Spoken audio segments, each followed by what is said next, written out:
அரசரின் கட்டளை இந்த ராஜ்யத்தில். முன்னொரு காலத்தில் கண்ணு கெட்டிய தூரம் வரை பச்சை பசேல் என்ற வயல்வெளிகளும் தேன் சிந்தும் பூக்களும் நிறைந்த ஒரு அழகான நாடு இருந்தது. பார்ப்பதற்கு அது சொர்க்கம் போலத் தெரிந்தாலும் அந்த நாட்டின் கோட்டைச் சுவர்களுக்குள் ஒரு கொடூரமான மௌனம் குடிபெயர்ந்திருந்தது.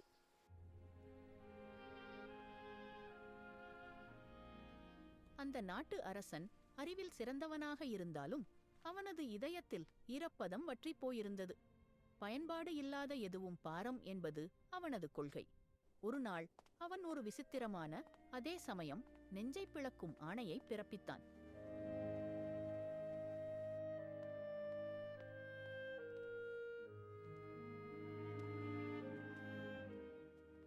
மன்னனின் கட்டளை. இந்த தேசத்தில் 60 வயதை கடந்தவர்கள் இனி வாழ தகுதியற்றவர்கள். அவர்கள் உழைக்க முடியாது. அவர்கள் உணவை மட்டுமே நுகர்கிறார்கள். எனவே அவர்கள் அனைவரையும் அடர்ந்த காட்டிற்குள் கொண்டு போய் விட்டுவிட வேண்டும். நாடே அதிர்ந்தது. பிள்ளைகள் அழுதார்கள். பேரக்குழந்தைகள் தங்கள் தாத்தா பாட்டிகளின் கைகளை இறுகப் பற்றிக் கொண்டார்கள். ஆனால் மன்னனின் சொல்லே சட்டம். வாழ்க்கை முழுதும் உழைத்து அந்த மண்ணை செழிக்க வைத்த முதியவர்கள் பயன்படாத பழைய பொருட்கள் போல காட்டிற்குள் கொண்டு செல்லப்பட்டார்கள். அனுபவம் என்பது அங்கே சுமையாக பார்க்கப்பட்டது. நரைத்த முடி என்பது பலவீனத்தின் அடையாளமாக கருதப்பட்டது. ஆனால் அன்பிற்கு சட்டங்கள் தெரியாதல்லவா? அங்கிருந்துதான் ஒரு மகனின் ரகசிய போராட்டம் தொடங்கியது. அப்பா, உங்களை என்னால் இங்கு விட்டு செல்ல முடியாது. என் உயிர் போனாலும் சரி, நான் உங்களை காப்பேன். சட்டத்தை மீறினால் உனக்கு ஆபத்து மகனே. பரவாயில்லை அப்பா, நம் வீட்டின் நிலவரைக்குள் உங்களை மறைத்து வைத்து காப்பேன் என்று தன் தந்தையிடம் போராடி அவரை யாருக்கும் தெரியாமல் வீட்டிற்கு அழைத்து வந்தான். சில நாட்கள் கழித்து, நாட்டு மக்களுக்கு ஒரு நற்செய்தி. அரசரின் அரசவையில் ஒரு புதிய மந்திரியை நியமனம் செய்ய இருக்கிறார்கள். அதற்கான 3 சவால்களை நமது அரசர் அறிவித்திருக்கிறார். 3 சவால்களையும் வெற்றி பெறுபவர்கள் மன்னரின் அரசவையில் அமரலாம். முதல் சவால், சாம்பலாலான கயிறு செய்து வர வேண்டும். நாடே குழப்பத்தில் ஆழ்ந்தது. எப்படி சாம்பலால் ஆன கயிறு தயாரிக்க முடியும் என்று.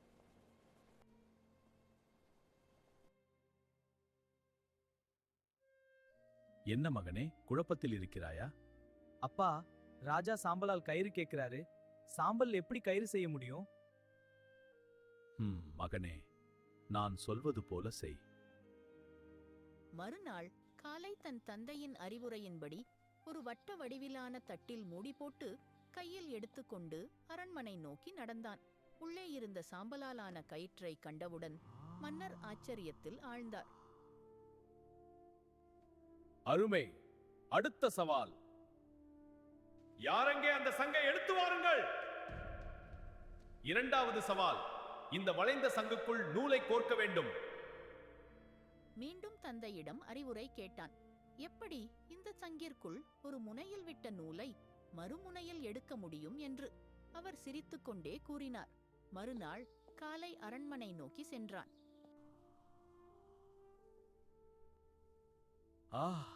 இது எப்படி சாத்தியம்?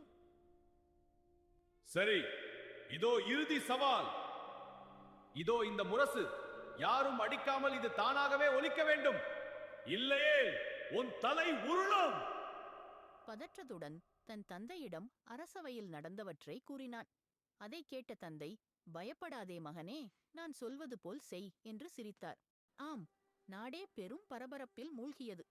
இது வெறும் முரசு அல்ல. இது மன்னரின் சவாலைத் தாண்டி ஒரு மனிதனின் அறிவாற்றலுக்கு விடப்பட்ட சவால். எப்படி யாரும் தொடாமல் முரசு தானாக ஒலிக்கும்? இதை அறிய அரண்மனைக்கு வெளியே மக்கள் கூட்டம் அலைமோதியது. உள்ளே அமர்ந்திருந்த பிரபுக்கள், வீரர்கள் அனைவரும் ஒரு சேர ஆவலுடன் பார்த்து கொண்டிருந்தார்கள்.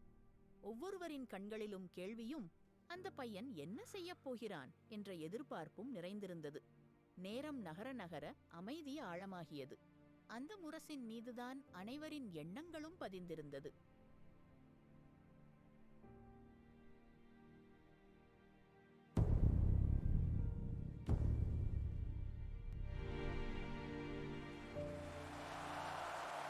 நிறுத்து. ஒரு சாதாரண இளைஞனுக்கு இந்த அறிவு சாத்தியமில்லை. உண்மையை சொல். உனக்கு பின்னால் இருப்பது யார்? மன்னரே, நான் மரண தண்டனைக்குரியவன். என் தந்தையை நான் கொல்லவில்லை. என் வீட்டு நிலவறையில் அவரை மறைத்து வைத்தேன். அவர் சொன்ன யோசனைகள்தான் இவை அனைத்தும்.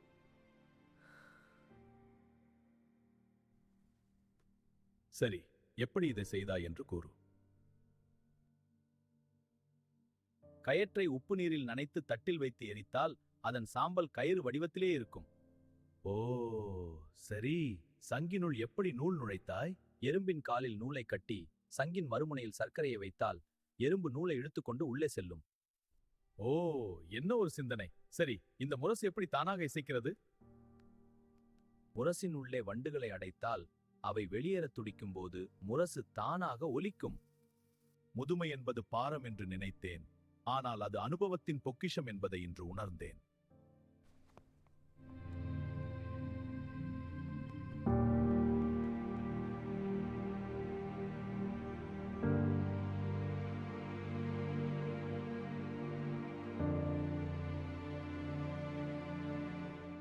மக்களே, அறியாமையால் ஒரு பாவத்தை செய்தேன். இப்போது நான் அதை உணர்கிறேன். இன்று முதல் அந்த சட்டம் ரத்து செய்யப்படுகிறது. முதியவர்களை காட்டில் விட்ட நானே பெரிய குற்றவாளி. மக்களாகிய நீங்கள் எனக்கு என்ன தண்டனை தரப்போகிறீர்கள்?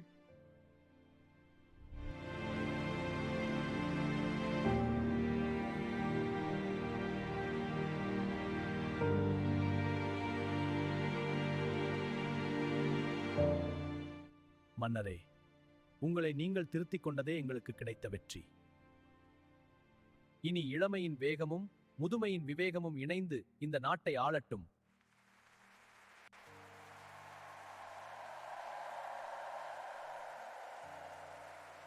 ஆம், நாடே பெரும் மகிழ்ச்சிக் கடலில் மூழ்கியது. ராஜா தன் தவறை உணர்ந்து மன்னிப்பு கேட்டதோடு முதியோரை மதிக்கும் ஒரு புதிய சகாப்தம் பிறந்தது. அனுபவம் என்பது நாம் விலை கொடுத்து வாங்கும் பாடமல்ல. அது காலம் நமக்கு அளித்த ஒரு விலைமதிப்பற்ற பொக்கிஷம் என்பதை அந்த நாடே உணர்ந்தது. மீண்டும் ஒரு முறை அறிவும் அன்பும் நிறைந்த ஒரு நல்ல கதையுடன் உங்களை சந்திக்கிறேன். நன்றி, வணக்கம்.